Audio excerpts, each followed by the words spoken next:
Pemberlakuan PSBB yang diperluas hingga skala provinsi berlaku mulai 6 Mei mendatang. Bagaimana persiapan pemberlakuan atau PSBB untuk wilayah provinsi ini? Informasi selengkapnya akan disampaikan reporter Metro TV Yasmin Atania langsung dari Bandung, Jawa Barat. Yasmin, sejauh mana pengamatan Anda terkait rencana pemberlakuan PSBB tingkat provinsi di Jawa Barat? Ya, selamat siang Naila dan juga pemirsa. Berdasarkan pernyataan dari Gubernur Jawa Barat Ridwan Kamil saat melangsungkan konferensi pers di Gedung Pakuan, Kota Bandung, Jawa Barat sekitar pukul 11 waktu Indonesia Barat tadi, persiapan terkait pelaksanaan PSBB di wilayah, khususnya di wilayah Jawa Barat ini sudah mencapai 100%. Beberapa waktu lalu pun Gubernur Jawa Barat telah melakukan video conference dengan wali kota dan bupati di daerah terkait dan tentunya membahas pula mengenai persiapan pelaksanaan PSBB tingkat provinsi di Jawa Barat ini.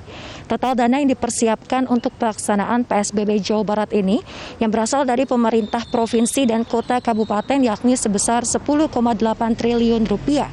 Dana tersebut akan dipergunakan untuk membeli peralatan kesehatan dan juga bantuan sosial.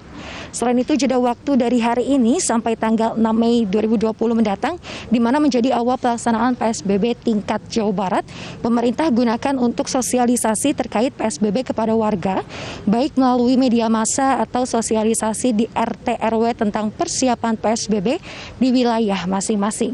Dalam pelaksanaan nantinya, semua penjagaan akan diperketat, baik di pintu keluar masuk tiap daerah serta pergerakan juga akan dibatasi. Naila. Ya, Yasmin, perluasan PSBB tingkat provinsi ini juga akan berdampak pada aktivitas dan juga mobilitas warga di sana. Lantas bagaimana juga tanggapan dari warga terkait rencana pemberlakuan PSBB tingkat provinsi ini? Ya, Naila dan juga pemirsa, tadi saya telah mewawancarai beberapa warga terkait apakah mereka setuju atau tidak jika pelaksanaan pembatasan sosial berskala besar ini diterapkan untuk wilayah Jawa Barat. Dan berikut tayangan selengkapnya terkait wawancara saya dengan beberapa warga tersebut. Mas setuju atau enggak nih Mas terkait PSBB di Jawa Barat pemberlakuan?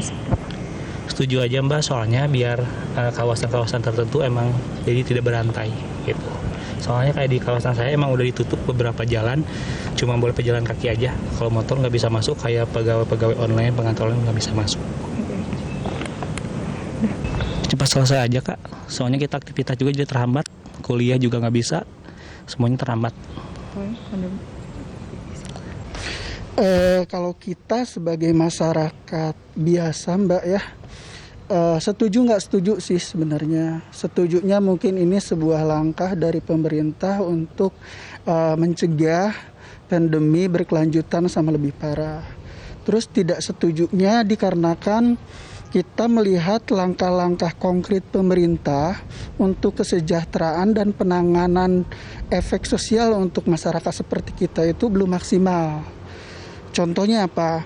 Yang namanya PSBB itu mungkin buat ASN itu tidak terlalu berpengaruh. Kenapa? Karena walaupun mereka nggak kerja, mereka tetap mendapatkan penghasilan dari gaji yang tidak terganggu. Tapi kalau untuk kita, misalkan yang kerja harian, otomatis PSBB itu malahan mematikan pendapatan kita. Contohnya kalau misalkan kita yang kerja harian, yang berjualan, walaupun tidak ada larangan untuk berjualan di titik-titik tertentu, tapi dengan adanya PSBB, konsumen itu nggak ada. Otomatis kita secara ekonomi stuck sama sekali, mati sama sekali. Sedangkan kan kita menanggung biaya untuk sandang pangan keluarga. Itu saja sih. PSBB buat kami tidak jadi masalah bila mana itu diimbangi oleh kebijakan-kebijakan pemerintah, baik itu pemerintah pusat maupun pemerintah daerah. Gimana cara? Sekian informasi yang dapat kami sampaikan. Naila kembali ke studio. Yasmin Atania melaporkan langsung dari Bandung, Jawa Barat.